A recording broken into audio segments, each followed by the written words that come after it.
Welcome back and thank you for staying with us. Today with us in the studio, a very distinguished guest. His name is Mr. Wante Barida Kadubabari. Thank you so much for joining us, sir.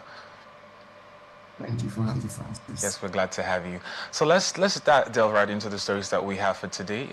Labour Party presidential candidate in the 2023 election, Peter Obi, has condemned the difficulties faced by candidates registering for the 2026 tertiary matriculation examination in Amaubia, Awka South Local Government area of Anambra State. A statement shared via his X handle on Monday, Obi lamented the hardship experienced by students at the Amaubia office of the Joint Admissions and Matriculation Board. Described the situation as a repeat of last year's challenges, adding that students should not suffer for the systemic shortcomings. Obi's statement comes amid reports of registration challenges nationwide for the 2026 UTME. Even as JAM said over 1 million candidates have already signed up, while the board had previously advised early applications and warned against technical pitfalls like biometric issues and late deadlines. Mr. Kadubabari, I would love to ask, do you think that the Joint Administration Matriculation Board should be blamed for, the problems students are facing during registration? Yes, what's your take on the story? They should be blamed because I don't think that there is enough adjustment in their plans and model based on past experiences. It just goes ahead to show that they are making use of their data in improving their systems. So last year, from records, over 2 million students registered for the JAM examinations, and this year we're barely even making half of that number, and yet we are having like a crash on the site. So the clause where they put out that students were encouraged to register on time, and they had already won that, and this is happening right now. It doesn't really make sense because it is more like exempting themselves when actually they should be the ones to make sure that such things does not repeat itself. So coming out to the media to say students are encouraged to register early, to be on time, and ensure that their processes are completed in due time, fine and good, is a very good precaution to pass across. But then the fact that the excesses were not made to be accommodated is something that cannot be taken away from them as a feedback to be given. So the fact that they know that the systems are bound to have malfunctions and all of that should have gone into the planning to ensure that people do not have a kind of scenario where they will have to be denied the access to take examinations. So I think they have made use of their data to plan ahead and to increase the bandwidth and the number of students they can take on for registration per year. We wouldn't be having this kind of situation. So the ex-presidential candidates coming out to decry that is actually very valid. The JAM is inexcusable. I mean, they should have learned by experience how every year secondary schools are churning out graduates and young people who are eager to go to school. So the system ahead, who would qualify them into universities, should be well versed with this already and should have made enough plans to take on as many students as possible. So students being denied access or not being able to complete their registrations based on technical difficulties should not be something we are still experiencing in 2026. So, all right. I mean, they very much to be held responsible for that. Thank you so much for your contribution on that story. So I would love to know what can be done to make sure that students do not face, these kinds of difficulties again in the future. Okay, first of all, I would recommend use of data. From all indication, there is no use of data in making room for the number of people, in planning to make room for the number of people that would be eligible to register. And then it just goes ahead to show the kind of loophole, in communication between secondary schools, how JAM stays in touch with the number of students that have been churned out of secondary schools, that will be eligible to take the JAM examinations. They are just not into, because based on the data and the the number of students they've experienced in recent times, it should have been enough ground for them to start planning, to make use of past data to accommodate their current budget, to make room for them in their current budget, so they are being accommodated for. And so there is nothing like this happening again. So the issue where we're having on ground is a no-brainer, So one of the things they could have done better is to make use of data and AI. I mean, we're in 2026, sorry. So data and AI is not just something we use, just to make work easy. It's something we should incorporate into bodies like this to ensure that students and general society is moving forward. So the use of data and AI, I mean, it's not something that should be left to the background in this time, especially in the planning that the JAM has to do. Following that, they play a very key role in the educational process in this country. All right, thank you. So that aside, I would love to add that, real-time planning and budgeting should have to be in place if their constraint would be in terms of the resources they have to plan for, the people they have to take on. So enough, and I don't think that's a constraint for them, because if that was to be the constraint, they would have voiced out before this time. So making use of, adequate planning, one thing, and of course, improving on their systems and processes. Knowing fully well that a lot of persons are registering per year, they should have thought of increasing their bandwidth by now, so they are not experiencing this kind of issue year after year. This should be the second time in a row if this happened last year and it's still repeating itself.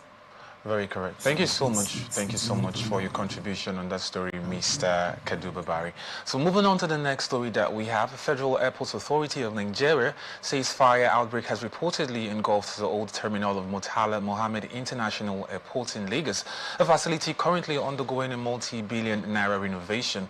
Details surrounding the incident remains unclear as of the time of filing this report. But the affected terminal, which is part of the airport's older infrastructure, is currently being renovated as part of efforts to upgrade facilities and improve passenger experience. Director of Public Affairs and Consumer Protection at the Federal Authority of Nigeria, Henry Agbebire, said authorities were already on the ground managing the situation, and the agency's emergency response unit had swung into action to prevent further damage. Agbebire assured the public that there were no casualties from the incident, while passengers and airport users have been advised to remain calm as officials work to fully extinguish the fire and assess the extent of damage to the facility. On this story, Mr. Kadu Babari, how do you think that this incident will affect, the ongoing multi-billion naira renovation project being carried out by the Federal Airports Authority of Nigeria? Do you think it will delay completion timelines? Based on the fact that operations have kick-started again, I don't think there is much room for delaying operations, because a lot of agencies going in and, and safety checks have been done, and of course, airport activities have resumed as we speak. So I don't think there is much room for delay in that regard. And following the fact that already there is Okay, so what measures do you think are being put in place to ensure that passenger safety and smooth airport operations, in Lagos, happening in Lagos following the fire incident? Okay, currently there have been diversion of flights, making room such that the people who have flights that are due do not experience any form of delay in their flights. So that has been taken care of. And of course, the fact that there are firefighting agencies that were able to rush onto the site is a proof, or let's say a kind of indicator that, there is actually like a plan in case of emergencies. So the fact that they rushed in on time, is enough contingency measure that they have put in place. And of course, collaboration with the Lagos State government to ensure that, they were able to come to rescue in time, such that the fire was doused and everything restored to normal. So in terms of the delay in timelines, in as much as that would have been made, you know, factored into the original plan as to when the project will be completed, I don't think at the moment there is much delay that has been caused by these incidents. All right, thank you so much for your contributions on these stories. We'll have to go on a short break now, and when we return, we will continue with the rest of the stories. Please stay with us.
Welcome back and thank you for staying with us. And now to the rest of our stories.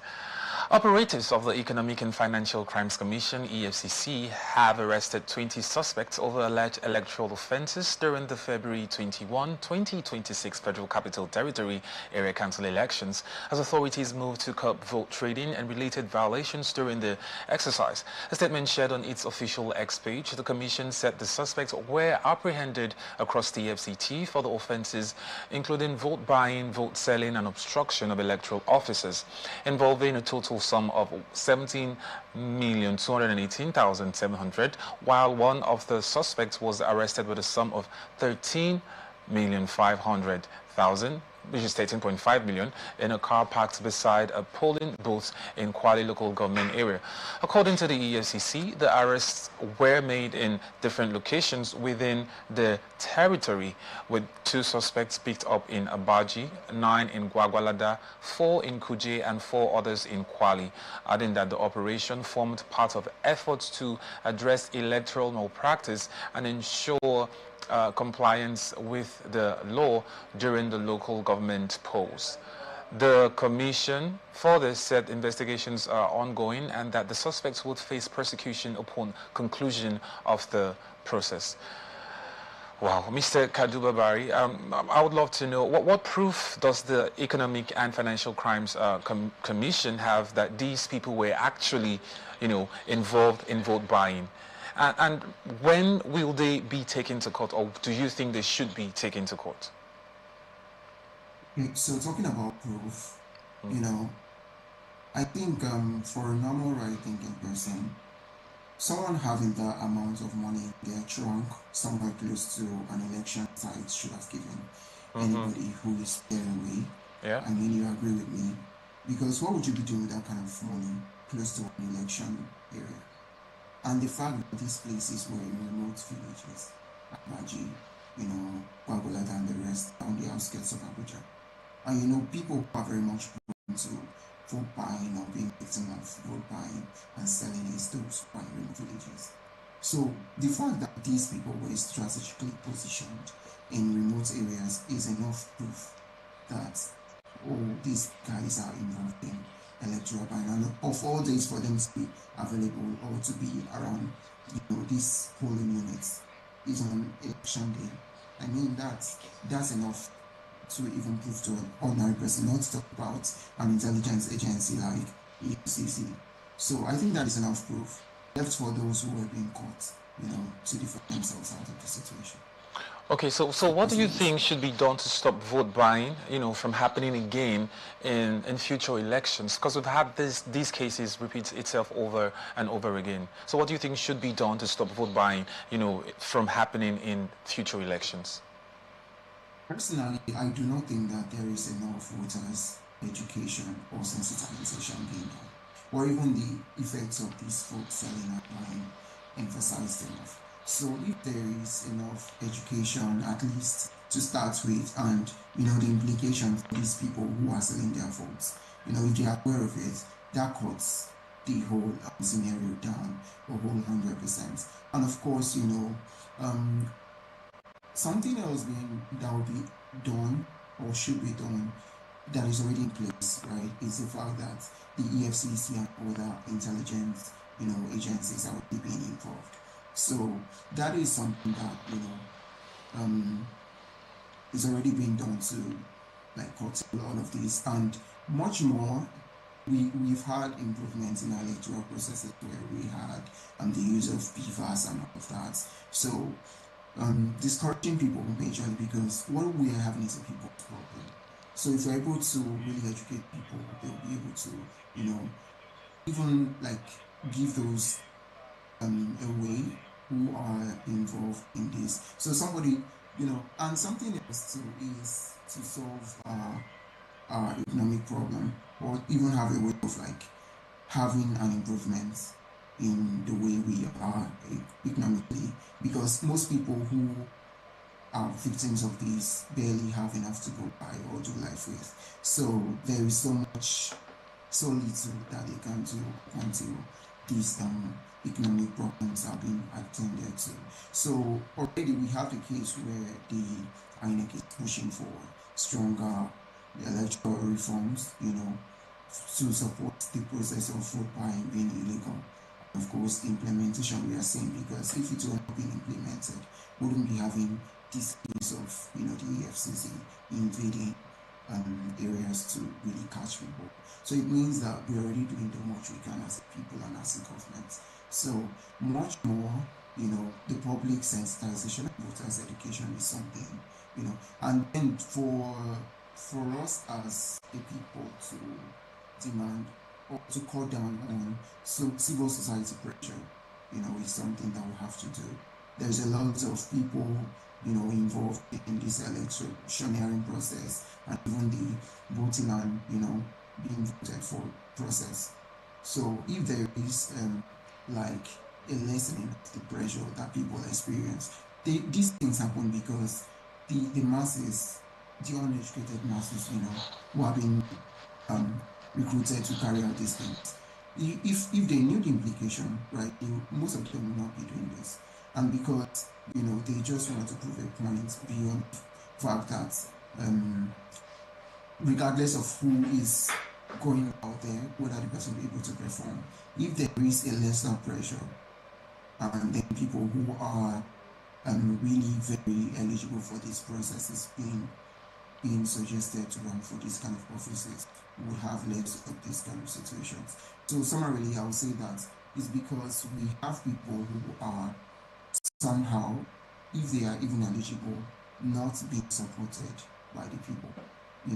So if we have a system where people go for who is right and stand for their rights, we would have a situation where this kind of scenario is being minimized, because there is no way you're going to talk people out of pressing for who they know can deliver, except for bringing money into the equation like this.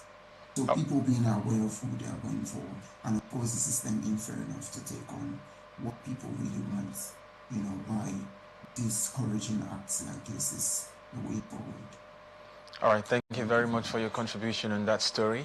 So on to the last story that we have for today. It says the Senate of the University of Abuja has approved the expulsion of 20 students for offenses including court-related activities, examination malpractice, drug possession, and threats to life. The decision was taken at the institution's 191st regular Senate meeting following consideration of a report by the Student Disciplinary Committee. A statement issued on Sunday by the Acting Director of Information and University Relations, Dr. Habib Yakub, as reported by the Cable, said the Senate also approved the withdrawal of certificates previously issued to 15 former students who failed to honor repeated invitations by the disciplinary committee, while 9 students were exonerated following investigations, while 33 others received warnings for offenses such as hostile racketeering, conspiracy, and fighting. Speaking on the development, the Vice Chancellor and Chairman of Senate, Professor Hakeem Fawehimi, warned that the university would not compromise its standards or condone acts capable of undermining academic integrity and campus safety, stressing that the institution remains committed to maintaining a safe and conducive learning environment for students and staff. The move underscores the university management's renewed crackdown on indiscipline amid growing concerns over cultism, examination fraud, and other criminal activities within tertiary institutions across the country. Mr. Kaduba Bari, what do you think, what is the school doing? Right? What is the school doing to stop problems like cultism? Because this has always been an issue. You see innocent young students get into the university and they end up as cultists, or what is the school doing to stop problems like cultism, drugs, and cheating from happening, exam malpractice and all of that from happening in universities or in schools generally? What do you think should be done? Based on the story, right, and what we've seen so far, the school pressing down and being heavy on security and discipline is something we already see them doing.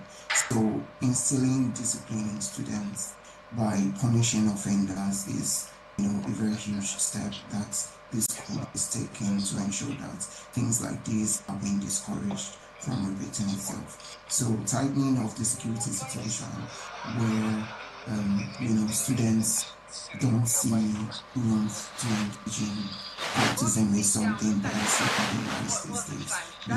There is a rise in use of school security apart from the Nigerian police force. So in the University of Abuja, there is like a school security. So it's already a move, taken by the school in ensuring that processes where or systems where people get robbed, cultism, people, killing themselves over stuff is highly discouraged. So for any sane students, for any person who wants to really go to school and would really be law abiding, this process that is in place where offenders are being punished and even certificates withdrawn is something that is sane enough for punishment or even like a rectification procedure that is being adopted. And that's everything they're already having around to tackle the issue. All right. So my last question would be, would it be fair for those students whose certificates, were withdrawn, would it be fair if they still appeal or resolve the issue with the university? Yes, it will be fair, but based on what we have so far, it is because they have failed to show up. They failed to show up to, explain themselves and all of those. So in a situation where they are able to bring themselves together to own up to the situation, it makes it easier. Possibly, I believe that the school wouldn't have gone this far to withdraw the certificates if they had shown up in the first place. So if they are willing to comply with the school, and even regardless of that, if they're even able to show that they are real, genuine good citizens of our nation now, and of course being responsible citizens in society right now, this is something that should be thought of. It should be like go to a process they can just engage in to have themselves, their certificates again. So it's only fair that they are able to apply again for their degrees to be awarded to them, because being withdrawn, your certificate being withdrawn from you, there is basically nothing you can do about that. So it will only be fair, especially with proof that, you're changed people, that, you're able to apply for your results to be granted you again. All right, thank you very much for your contributions on the story. Mr. Kaduba Barry, we're so glad that you were able to make it today for the show. But because of time, this is where we wrap it up on this edition of Government and Public Service Reports on Atlantic Television Network in the city of Port Harcourt. We're open for advert placements, news and events coverage, personality, society and political interviews, product service promotion, and commercials.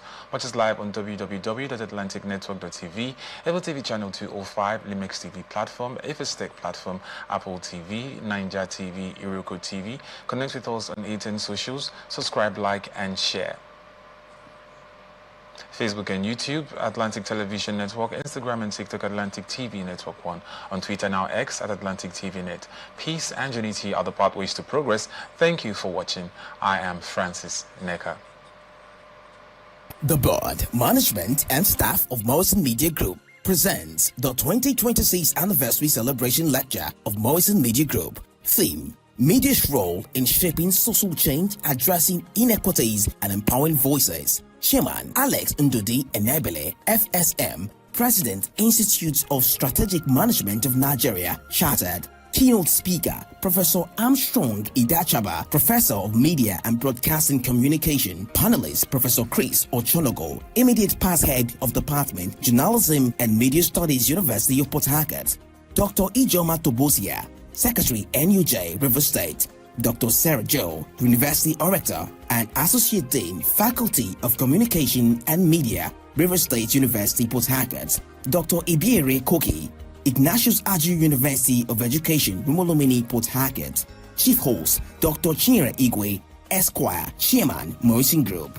Date: Tuesday, 10th March 2026. Venue, Gate Place Hotel, Kilometer 5, East West Road, adjacent Obirikwere Flyover, Rumosi Port Harcourt. Time, 10 a.m. For more information, please call Kainde Paul Obofade 081-063-41777 or Samuel Ajinwo at 090-454-00744. Signed, Management.